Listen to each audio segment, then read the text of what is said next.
Jack, this week I threw up a webinar. It was awesome. We were packed, lots of participants, and people kept asking me questions about deliverability. And turns out that that's that's something we solved last year. This is not the problem of this year, right?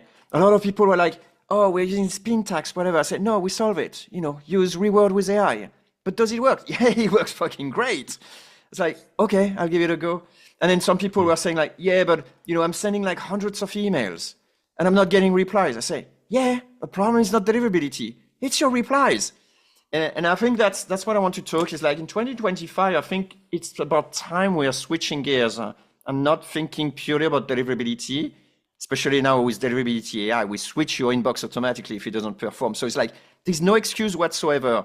So let's really have a clear look and Okay, realize that the message is not good or the list is not good, but it's not deliverability. so you're saying here we are, 2025 Q1. Nobody needs to sweat about deliverability anymore. If you're struggling, it's not Kind because of of. deliverability. So I think the floor's been raised. You and I know that every year, there's new things and you need to sort of like keep up. But man, we placed a lot of things on QuickMail, months after months to actually improve deliverability. And I think we're there. If your message is good, if your list is good, like laser focused list, we're not talking like Hmm. any company with 20 plus people, right? Yeah, In the right, States. Well, that's my segment. No, it's not.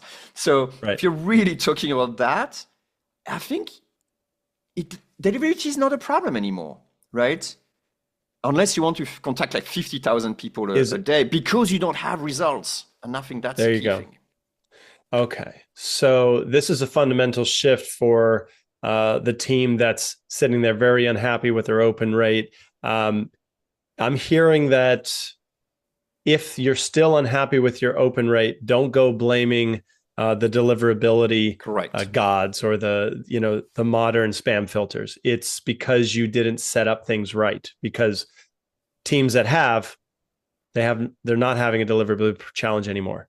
That's correct. And in fact, I've been looking like for the webinar, I've prepared a lot. I've been looking at a lot of stats, and it's clear that people get more and more inbox better and better, but their reply rate is not necessarily that great or improving. And I think the problem is because people blame too easily. That's deliverability. They turn off their open tracking. They turn off every tracking and they say like, Yeah. I'm not getting replies. I must not be delivering. But the truth is that the inbox is noisy, right? It's like people are now they're tuning off. It doesn't bring the same result as 5 years ago or like even 4 or 3. And so people are blaming it on deliverability. But I tell you, Jack, like I've been working like a lot on deliverability last year. Deliverability AI, reword with Yeah. AI, like Yeah. time. There's like so many things we put in. Deliverability Yeah. is not the problem. It's just your message is not good or your list is not good. Interesting. Okay. I love that. So we've re-entered the world where maybe you can calm down with keeping up with the spam filters. Maybe that's already handled with like your users are good. Like they're going to follow best practice and they're keeping up with everything. At this point on to optimize, the only two levers to pull would be list and message. Don't worry 100%. so much. Yeah, 100%. 100%. Like if I Interesting. compare, I actually I sent that like a couple of weeks ago on LinkedIn, on my LinkedIn profile. I sent like, hey guys, this is a high volume campaign, this is a low volume campaign. Both, just stats coming from QuickMail.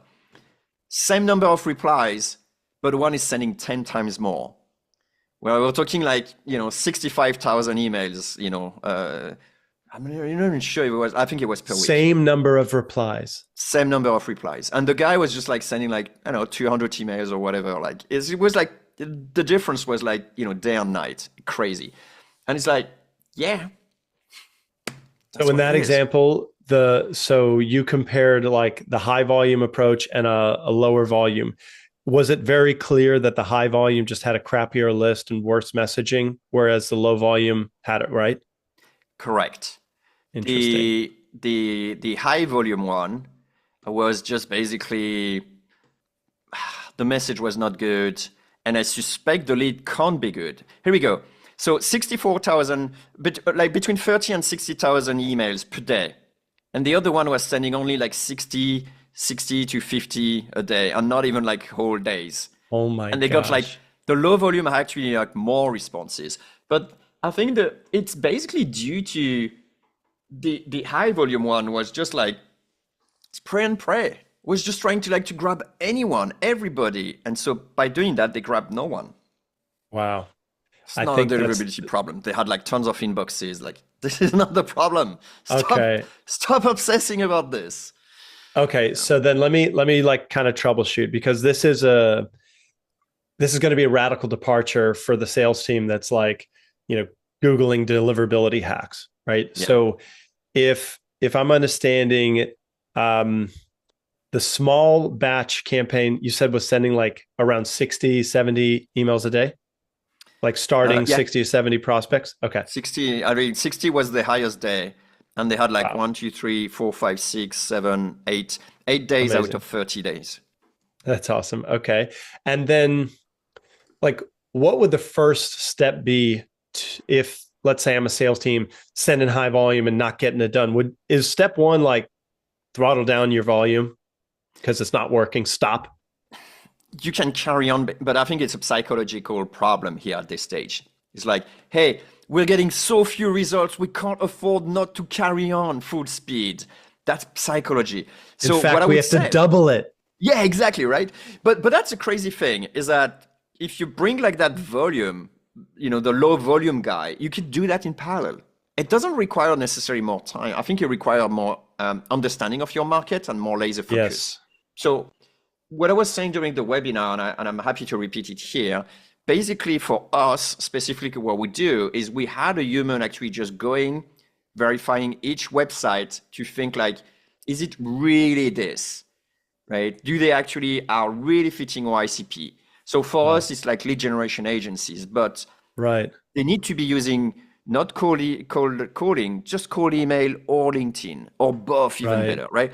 Anything Right. else should be discarded. And so far, we've been using a human to do that, right? Very Right. cheap, but still it's very slow. Yeah. But earlier this year, we actually switch gears and we actually do it with Claude, or it's on AI, or you Yeah. could use OpenAI if you want. And Yeah. basically we say like, hey, look at this website and tell us if this is exactly our ICP. So we give our ICP. And then we Yeah. say, tell us if it's a yes, or if it's a no, or if it's Hmm. unsure. Unsure is very important because sometimes they don't know and you don't want them to give you like random yes or no. So you just Right. have that list that you could have a human just verifying if you want. Love it. But when you got that and you got your yes, and you know that, is really my product is really solving this problem specifically, that's your list. That's the missing ingredient is your, so The take your vetting list of, process. Yeah. exactly. Okay. So step one, maybe throttle down the volume. You're not going to solve your problem by just adding more crap to the, what is it? Garbage in, garbage out.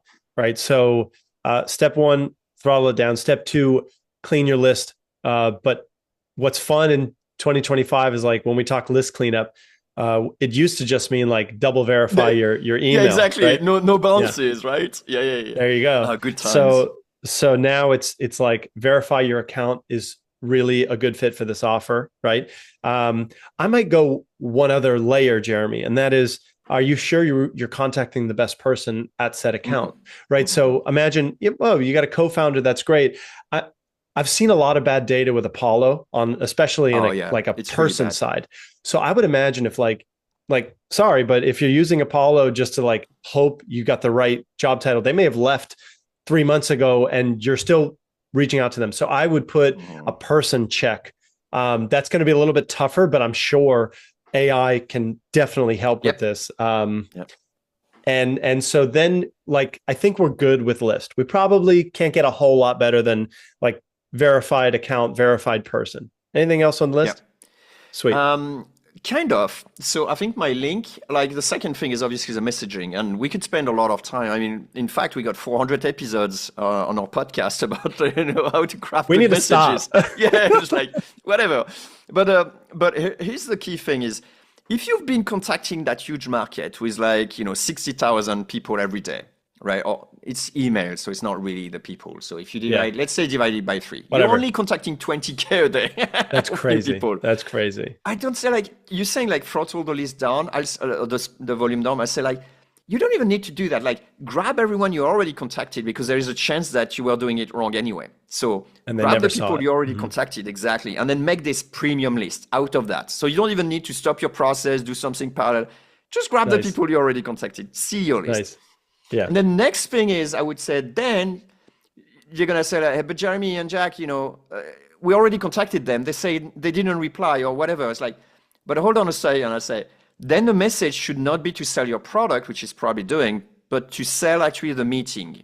And if you were selling Nice. the meeting and it didn't work, sell a video that will then promote the meeting. Right. Okay. Or do business development like are you Yeah. using a video rental company right Are now? you in the Right. business for X? Or like, Yeah. would you be open to do X? Like, step back in Step order to back. get that message. Right. And okay. So stepping back on the ask, I think there's probably an opportunity to step up with the social proof that you include in your messaging, right? Yeah. Make yourself more credible and more reply worthy. Um, And I Jack, will say, yeah, no, no, go ahead. Go ahead. I will say it's a very fun and exciting thought to think that we don't have to sweat deliverability Yeah. and That's for what I that to be discovered by solved. doing the webinar. I looked at all the stats on the data and I was like, hold on a second. That doesn't make sense. Right. Wow, And killer. I had another idea about, keeping on stepping back because people are still sending like massive emails. Ah, I forgot, but it will be for the next podcast, I'm sure. Would it be, does it have, and what about like AI personalization here? Because, at something like 500 new people starting a campaign, you're not putting a human team doing that. That's like serious volume. Are you seeing a lot of like results from campaigns that do just AI customization, right? Well, I'm Not talking gonna about let first you in on lines, a but yeah, secret. I don't use just me. personalization. I just don't. Like, in fact, my personal take on that. Oh, and that's what I wanted to say. Is like if you go razor focus, on your prospect, it doesn't matter that you're just asking for like fluffy questions like, hey, do you guys are in a business for XYZ and so on? Because at that point, you're not trying to filter the whole world. You already have the list of people you want to talk to. So you're basically starting the conversation and we're back to the roots. Starting a conversation with people. Mm, That's what cold outreach should be about. Not trying to like, sell your products right away. And mhm. for answering to your question about AI and personalization, I think in 2025, you don't need to do that much personalization anymore, but you need to make sure that the people you're contacting really would love to see your email because they have that Mhm. need, because they're in the market, because they're looking for something or that sort of thing. And if you want to have personalization, I say use a PS.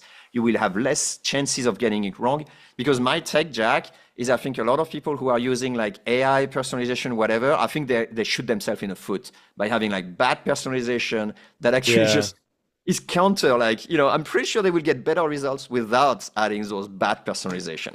And I Yeah. think that's Do my it or take. don't do it well or don't do it. Yeah. That's interesting. So I think this is going to lead into a different cast and I'll force myself to stop Yes, here. because we're, But we're already over time. I believe, Jeremy, like there's a percentage of your list that deserves a phone call right now from you, Love right? it. Maybe one Love person. it. I think there's a percent of your list that shouldn't get much thought at all. They very are not likely to buy. And I think somewhere in the middle, you can just do a nice tailored, like value first kind of message that's on target. But I think there's also maybe a bucket of prospects that deserve a lot more high touch stuff. And so I think the smart sales teams are able to categorize high priority, mid priority, low That's right. priority, and assign volume accordingly. Let's talk about that another day. Yep, 100% Jack. We'll do. All right, Yeah. Jeremy. Thanks for going over. Oh, And and of love it. course, if you want the software that has no problem with deliverability, that is already having superior deliverability and is recognized in the market for good deliverability. So if deliverability is your obsession, just go to QuickMail. We solve it There it so you can is. focus on your message and your list. And if you don't want to do all of that and you want that one lead a day by people super qualified to do it for you, just go and talk to Jack at salesbright.com. Did I do Well it okay? said. You nailed it. All right, Jeremy. Thank you. See you next Bye. time. Bye. Bye.